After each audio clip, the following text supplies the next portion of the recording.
एक ब्राह्मण की प्रतिज्ञा, एक युवा योद्धा का संकल्प और एक साम्राज्य जो इतिहास बदलने वाला था। 326 बीसीई, जब अलेक्जेंडर भारत की सीमा तक पहुंच चुका था, तब भारत एकजुट नहीं था। छोटे छोटे राज्य, आंतरिक संघर्ष और मगध में नंद वंश की अत्यधिक कर नीति से जन असंतोष।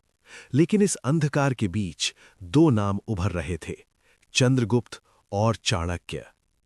ये कहानी है नंद सत्ता के पतन की, ये कहानी है मौर्य साम्राज्य के जन्म की और भारत के प्रथम विशाल राजनीतिक एकीकरण की। मगध, भारत का सबसे समृद्ध राज्य। राजधानी पाटलिपुत्र। धनानंद के पास अपार धन था, विशाल सेना थी, भारत के सबसे बड़े राजकोष का नियंत्रण था। लेकिन उसके पास जन समर्थन नहीं था। अत्यधिक कर वसूली, कठोर शासन और अहंकार, प्रजा के हृदय में असंतोष जल रहा था। इसी समय चाणक्य ने अपमान का बदला लेने की शपथ ली थी। उसने केवल प्रतिज्ञा नहीं की, उसने योजना बनाई।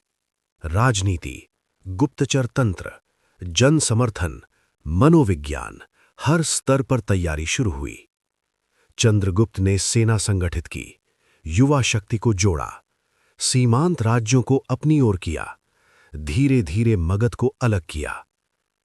सीई 322-321 मगध पर निर्णायक आक्रमण हुआ। पाटलिपुत्र की दीवारें कांप उठीं, राजमहल में अफरा तफरी मच गई और अंततः नंद वंश का पतन हो गया।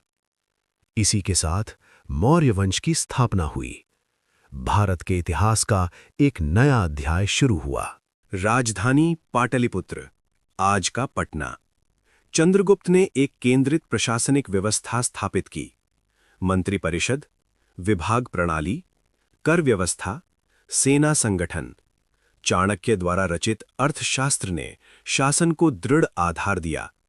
इस ग्रंथ में राजनीति, अर्थव्यवस्था, राजकोष, गुप्तचर तंत्र और सैन्य व्यवस्था का विस्तार से वर्णन मिलता है। एनसीईआरटी के अनुसार ये भारत की प्रथम सक्षम केंद्रित राजनीतिक व्यवस्था थी।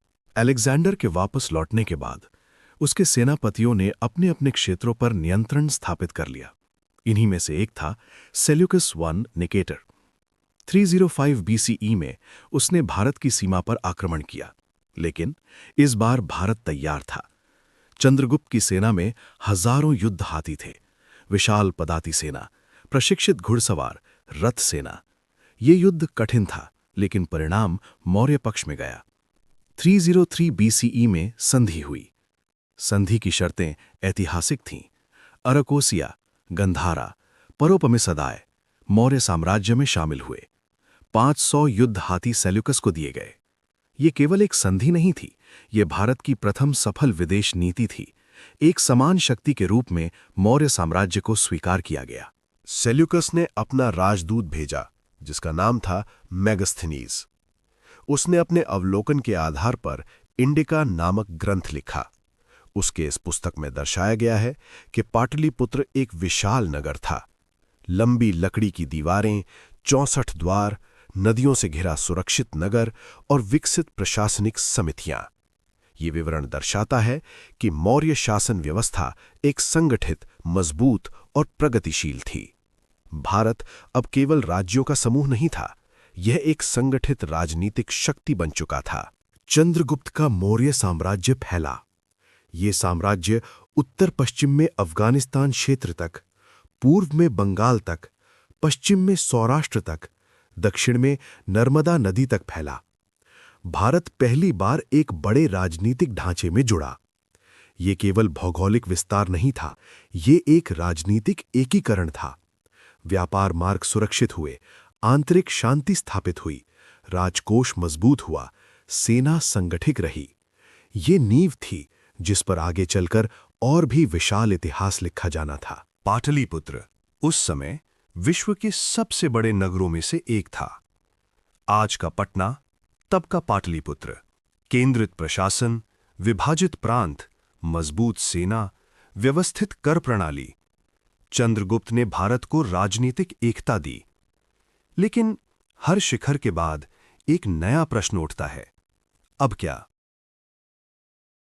लगभग 24 वर्ष के शासन के बाद सम्राट ने एक ऐसा निर्णय लिया जो किसी विजेता से अपेक्षित नहीं था। ये वो समय था जब मौर्य साम्राज्य अपनी मजबूती के शिखर पर था। उत्तर में हिंदू कुश तक प्रभाव, पूरब में बंगाल की खाड़ी तक पहुंच, पश्चिम में अरकोसिया के क्षेत्र और दक्षिण में विंध्याचल तक संगठित राज्य व्यवस्था। राज्य सुरक्षित था, सीमाएं स्थिर थीं, आंतरिक विद्रोह शांत थे। और तब चंद्रगुप्त ने राजगद्दी अपने पुत्र बिंदुसारा को सौंप दी। ये 298 BCE का समय था।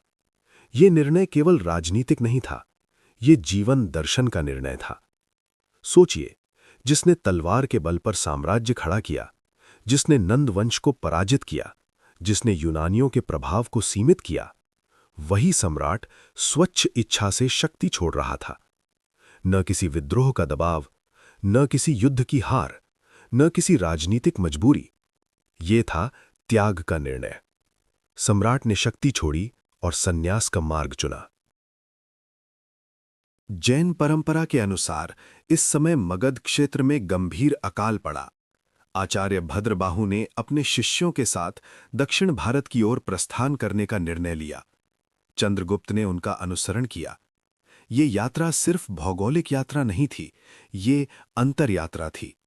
पाटलिपुत्र से कर्नाटक तक, राजसी सिंहासन से पथरीली धरती तक, राजमुद्रा से कमंडलू तक। सोचिए उस दृश्य को जहां कभी हजारों सैनिक सम्राट के आगे पीछे चलते थे, अब वही व्यक्ति एक साधु की तरह नंगे पैर धूल भरी पथ पर चल रहा है। ना राजसी वस्त्र, ना राजसी आहार, ना राजसी शैया।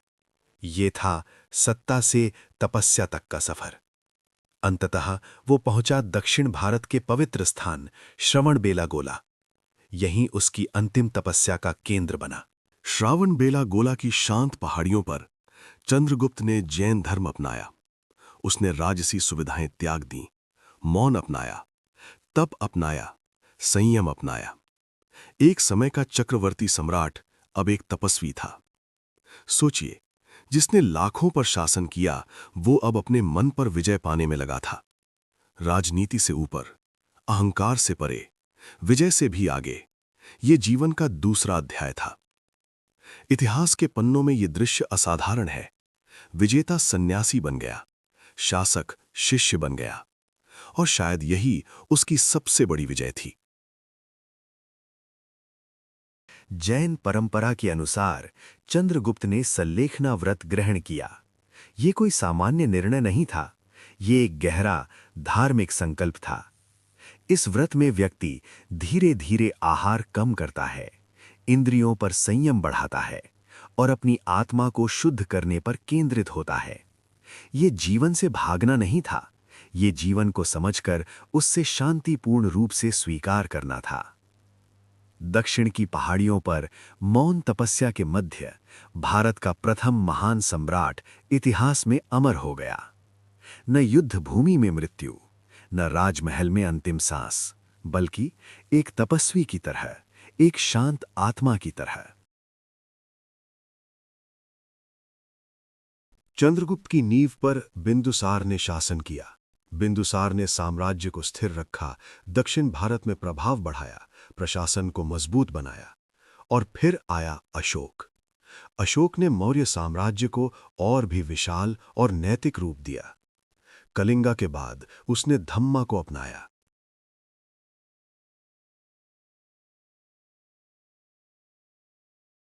अहिंसा और नैतिक शासन को प्रचार किया। लेकिन ये सब संभव हुआ क्योंकि एक युवा ने कभी सपना देखा था, एक गुरु ने नीति दी थी, जो था चाणक्य, और जिसके वजह से भारत को एकता का आधार मिला था। सोचिए, अगर चाणक्य का अपमान न होता, अगर चंद्रगुप्त को मार्गदर्शन न मिलता, अगर भारत एकजुट न होता, तो शायद इतिहास कुछ और होता। चंद्रगुप्त ने हमें 3 महान सबक दिए। प्रथम, दृढ़ संकल्प परिस्थितियों से बड़ा होता है। द्वितीय, नीति तलवार से तेज होती है। तृतीय, शासन का अंतिम लक्ष्य केवल शक्ति नहीं, बल्कि धर्म और त्याग होना चाहिए। एक युवा से सम्राट, सम्राट से सन्यासी, ये सफर सिर्फ इतिहास नहीं, ये दर्शन है, ये प्रेरणा है, ये भारत की आत्मा का एक अध्याय है। अंतिम अध्याय, लेकिन एक अमर विरासत की शुरुआत। साम्राज्य कलवार से जीते जा सकते हैं, लेकिन अमरता त्याग से मिलती है।